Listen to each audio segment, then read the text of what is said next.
If I had a nickel for every time I've mentioned Matt Reeves' The Batman in one of my podcasts, one of my YouTube videos, or a social media video, I could fund the sequel myself. I'm not joking when I say it's my favorite movie of all time. As a lifelong Batman fan who was always dressed as him for Halloween, worshipped every piece of media he was in, and even has a Batman tattoo sleeve, The Batman felt like a very special interpretation of the Caped Crusader that sort of brought all of the elements I love about the character together. His tenacity, his ego, his emotional fragility, and the dark and brooding world around him. So as today is Halloween, the day that the first film actually starts on, and we're officially less than 2 years away from The Batman Part 2, now is a great time to explore everything we know about the sequel, some theories I have about possible villains or storylines that we're going to see, and then we're going to finish off by casting some of the characters that I think may show up. But before we get into the nitty gritty, hi, I'm Kiki. This is my channel, Watcher of All Things. On my channel, you can find plenty of shorts, a weekly podcast, as well as a monthly YouTube video covering movies, TV shows, and all things entertainment. Please just take 2 seconds to hit like, subscribe, and comment down below your theories about The Batman Part 2. But okay, now that we're done with that, let's review everything we know about the sequel, whether it's come from rumors or Matt Reeves himself. And right off the bat, no pun intended, I want to make it very clear, this is not a DCU film. I am fully committed to the idea that this will stay an Elseworld story. That's not to say Robert Pattinson couldn't be cast as the DCU Batman, but it's very clear that Matt Reeves wants to keep his vision separate.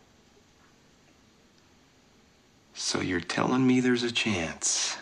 The first thing I want to talk about is when this film was actually delayed from October 2026 to 2027. Deadline referred to the film as a visual effects heavy sequel. Now, yes, the first film had plenty of visual effects, whether it's the flooding of the arena, car chases, or the use of the volume, but I think it's really interesting they framed it in that way, and I want you to keep that in mind when we move into our villains later. Next, who has been cast and who is returning? Very little news to report because we only know 4 actors are coming back. Robert Pattinson, of course, as Bruce Wayne Batman, Jeffrey Wright as Jim Gordon, Andy Serkis as Alfred, and Colin Farrell as Oz Cobb / the Penguin. It seems like Zoe Kravitz is not returning as Catwoman, which I think makes sense from a story perspective because she just left Gotham, and why would she come back already? But we have no casting announcements, and knowing my luck, Matt Reeves is going to post those awesome GIFs that he does for the casting announcements on his Twitter the day this video comes out. However, speaking of Matt Reeves, he has given us some crumbs throughout interviews in the past couple years. After The Penguin wrapped up, everyone was like, where's Batman? And he explained that Bruce is having trouble being the hero that Gotham needs in this moment. Quote, much of the city is in despair, so police can't get everywhere. There's crime everywhere. It's a very dangerous time. Batman's out there trying to grapple with the aftermath of everything that happened, which to some degree he blames himself. Keep in mind the fact that Bruce is blaming himself because that is going to be very essential to this film. He also said after the Penguin finale, we might push to the edge of fantastical, but we would never go into full fantastical. It's meant to feel quite grounded. Now, all of that in combination with what I think is his most important interview we've had so far, when he was talking to Josh Horowitz at the Emmys about The Batman Part 2, he said the sequel is going to be way more about Bruce Wayne rather than Batman. Quote, in a lot of other films, which I love, once you get past the origin tale, which we didn't quite do, but we did something that referred to his origins, then you start telling the Rogues Gallery story and that character's sort of arc. But I never wanted to lose Robert Pattinson at the center of these stories, and so that is really what we set our aim on. But maybe most importantly, Matt Reeves said in that interview that this villain has, quote, never really been done before. Now, it's important to hear how he says that. And I will say,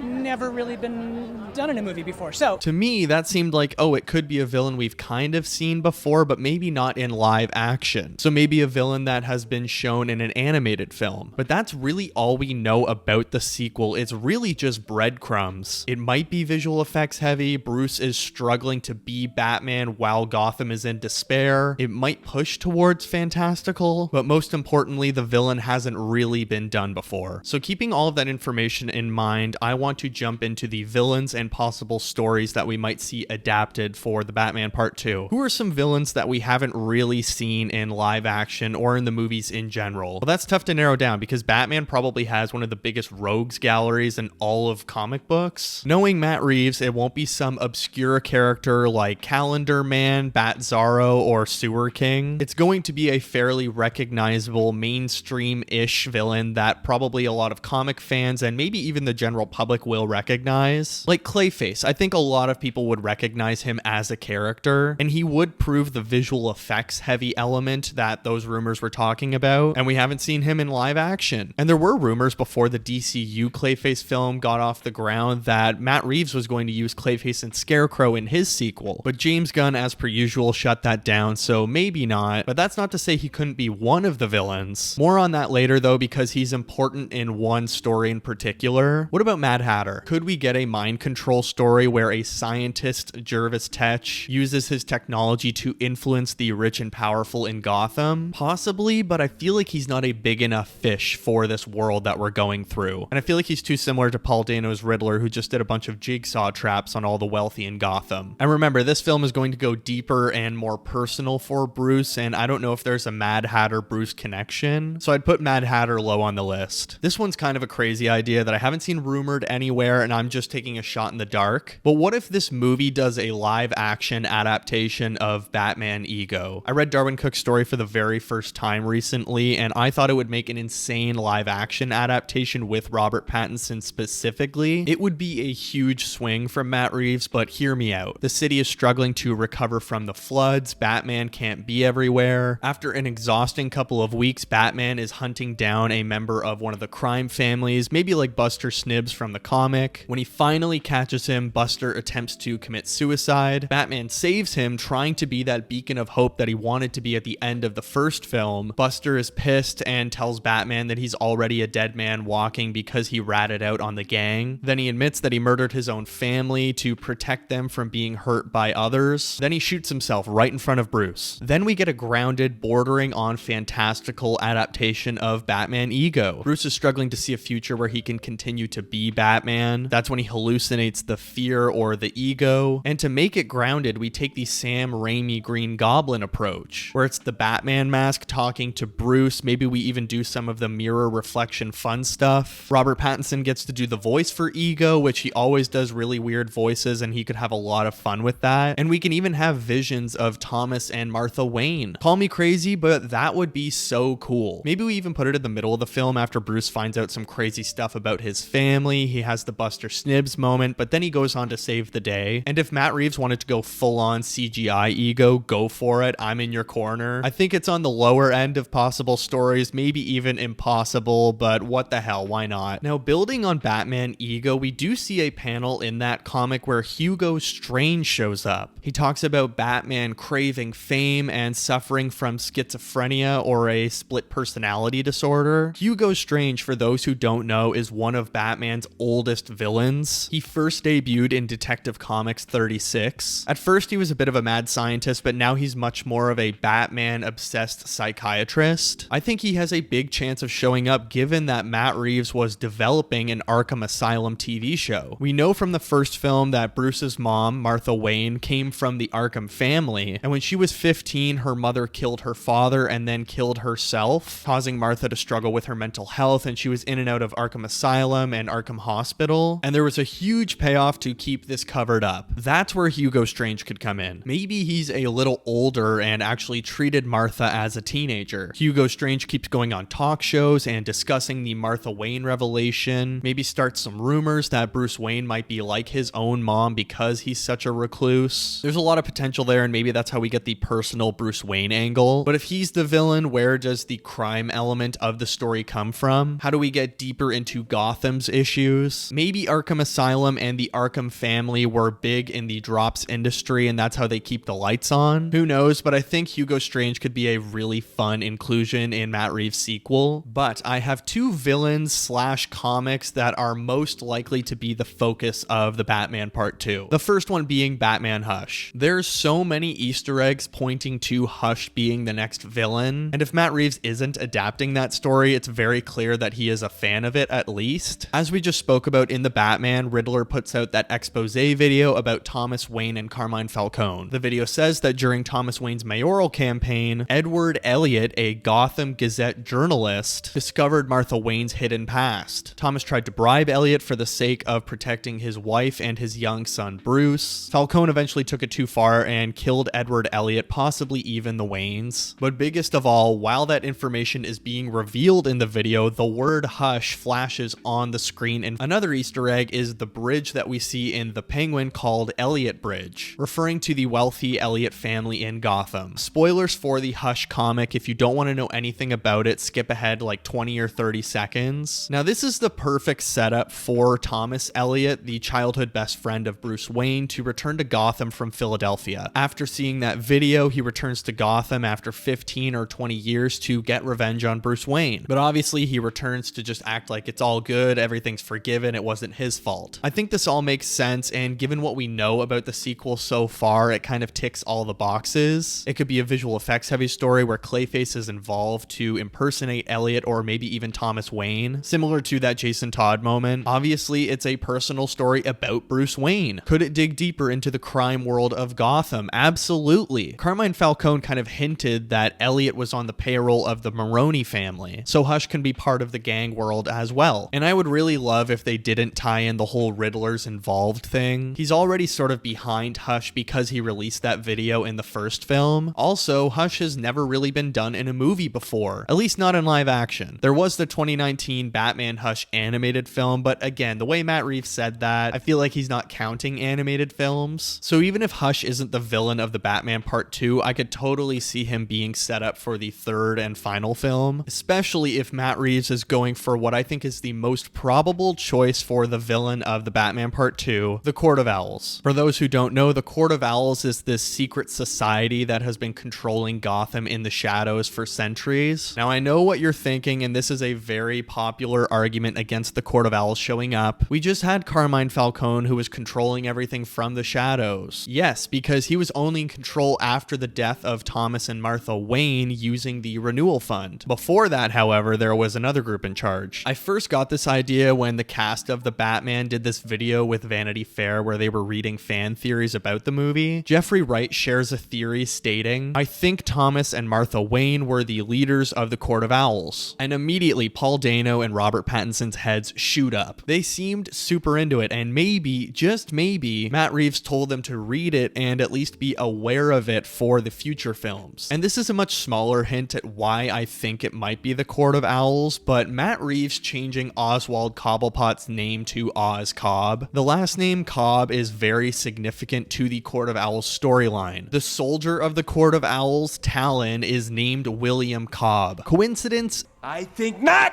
But in the Reeves verse, maybe the Waynes and the Arkhams were longtime members of the Court of Owls, as they are two of the wealthiest families in Gotham. But when their leaders, Thomas and Martha Wayne, were killed, they faded to obscurity. So how do we reintroduce them to Gotham City today? Like Scott Snyder's story and the animated film Batman vs. Robin, Bruce has a plan to rebuild and reshape the future of Gotham City. The Court of Owls, now seeing an opportunity to get their power back after the death of Carmine Falcone, goes on the hunt for Bruce Wayne because he's pursuing this endeavor. We can bring in the Court of Owls nursery rhyme that Bruce heard as a child, do some fun, mythological, spooky, architectural Gotham stuff, and even show Bruce killing that owl as a child. Also, what if we have flashbacks to Alan Wayne, who is Bruce's great-great-grandfather? He's an important part of the comics, and I would love to see the family history of Bruce. And the court not only wants to kill Bruce, but they want to kill Batman. They're sending their Talon soldiers out into the streets of Gotham to kill organized crime and gang members, but Batman doesn't kill, so they don't like him. Now, spoilers for the Court of Owls. Again, skip ahead 30 seconds if you don't want to hear this part, but could we see Lincoln March in a live action film? Who, if you've read the book, is a very big deal because he is the long lost brother of Bruce Wayne. Maybe, but I feel like that might be a lot for one movie. Maybe we cut out Lincoln March as well as the cryogenic soldiers and kids plot. This is going to be as grounded as possible. The Court of Owls is just training soldiers to be their Talons. And again, again, with all of the information we have about the Batman Part 2, this sort of ticks all of the boxes. It could be visual effects heavy when Bruce goes through the labyrinth maze thing and has all these crazy hallucinations over a week. It's a very personal story for Bruce, who's coming to terms with his family's legacy. The only issue there is it's kind of going back on what Alfred just revealed in the last film, which is Thomas and Martha Wayne were good people. So maybe we make a little change that they weren't part of the Court of Owls and they were the first generation to refuse to join. So the Court of Owls had them killed. Problem solved. And again, like Hush, it's a villain we haven't seen in the movies because I'm not counting the animated Batman vs. Robin film. And I think Matt Reeves specifically could pull off the Court of Owls in this grounded, gritty universe that he has. And maybe they're swapped with Hush, like maybe the Court of Owls are the villain of the third movie instead because the Elliott family were members. But those are all my theories about the villains or the storylines that Matt Reeves might be adapting. And now for fun, I just want to go through some other characters I think could show up, who could fill those roles, as well as the ones I've already talked about. First up is Lucius Fox. Maybe with Bruce Wayne taking a more public approach in this film, he becomes more familiar with Wayne Enterprises. Usually Lucius Fox is the CEO of Wayne Enterprises, but he knowingly or unknowingly provides Batman with gadgets. Probably one of my favorite elements of the Dark Knight trilogy is how Christopher Nolan used Lucius Fox, and I'd love to see that kind of dynamic here again. So what do you think?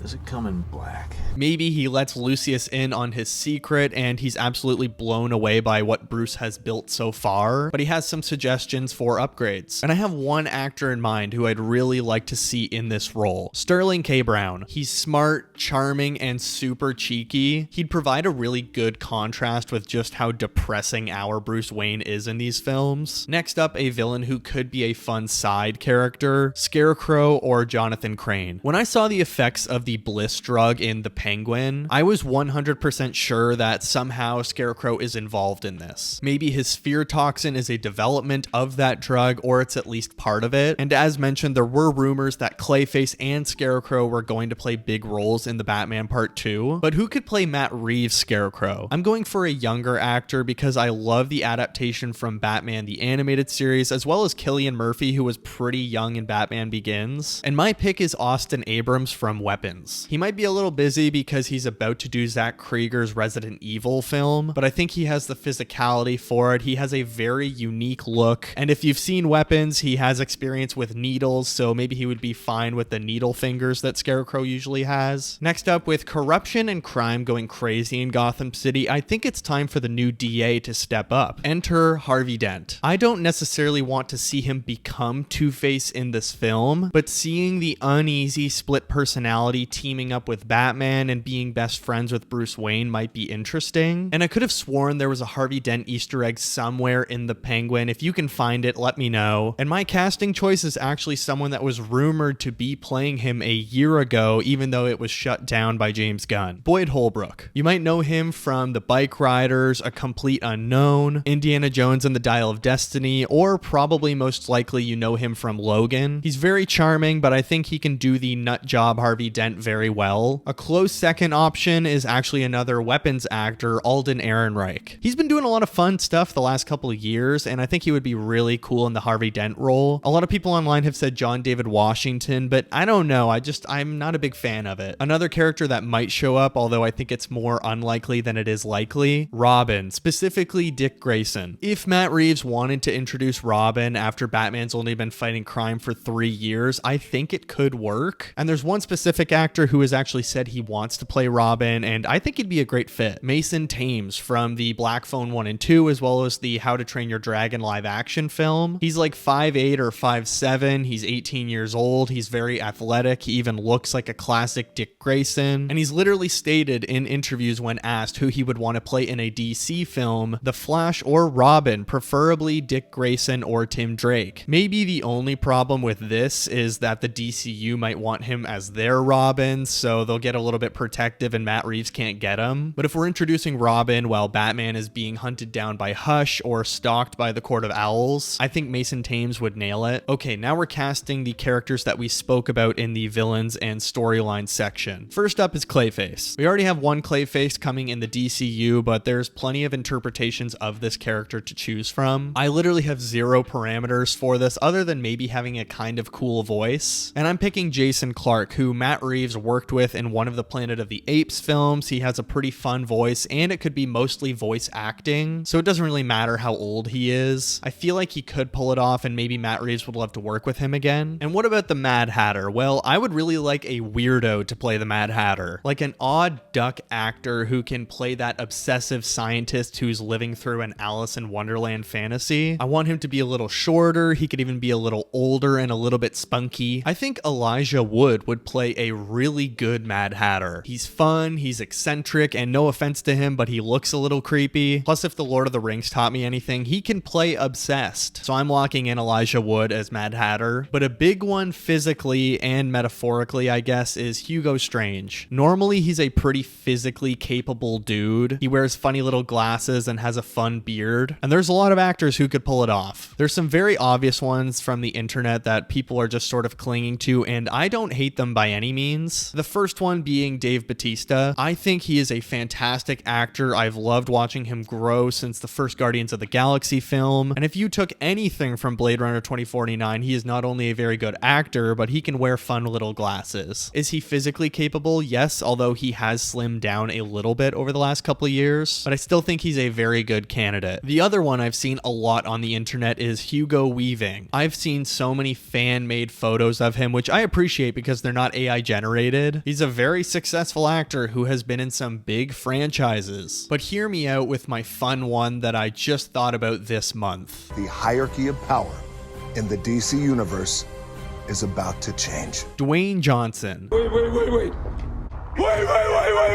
I know, but listen, before you dislike this video and block me, he's taken a step in his career towards real, dramatic, artistic roles with The Smashing Machine, another Benny Safdie film in the future, and he's gonna be in a Scorsese project. The hierarchy of power in the DC universe is about to change. So maybe he could be in a big budget movie like this and care more about the artistry rather than the box office. Like Dave Bautista, he has also slimmed down recently and has started to wear funny little glasses in real life. Slap a fake beard on him and boom, you've got Hugo Strange. The hierarchy of power in the DC universe is about to change. Also, he is not a bad actor. He's really good in The Smashing Machine. If he could put his ego aside and just play a character who is fully obsessed with someone else, I think he could be a really cool choice. But knowing he almost ruined DC a few years ago, I don't really see it happening. Say the line, Bart! Because the hierarchy of power in the DC universe is about to change.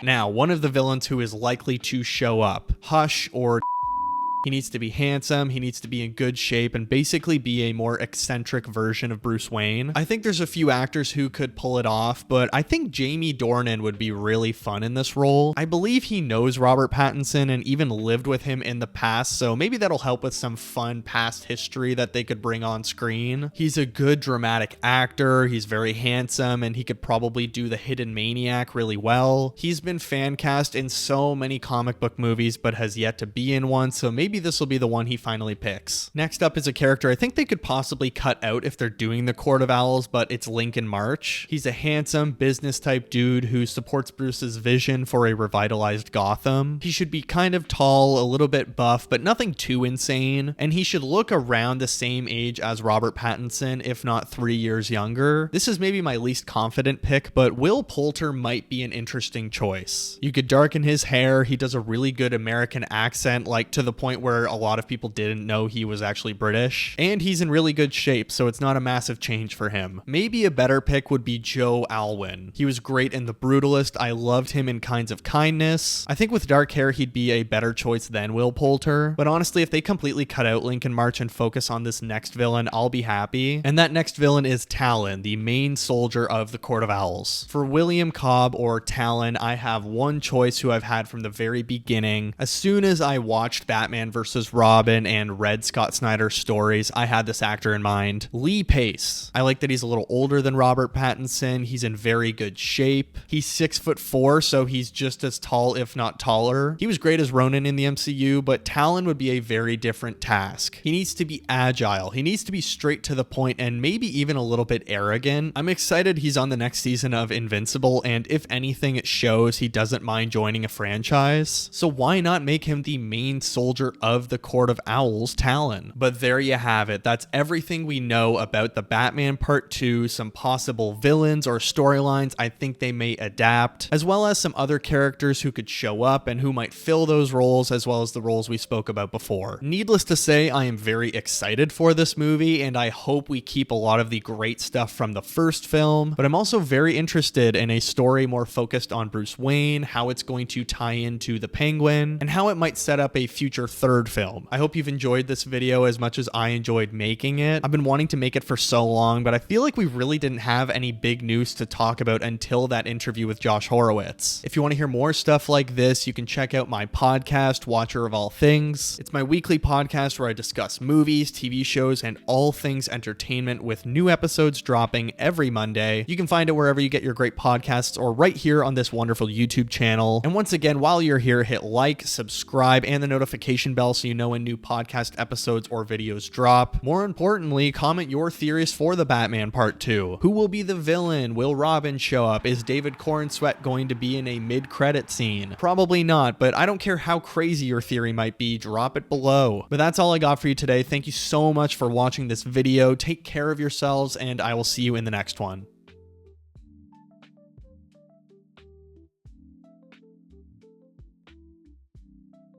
Holy God, what are you showing me? Come on!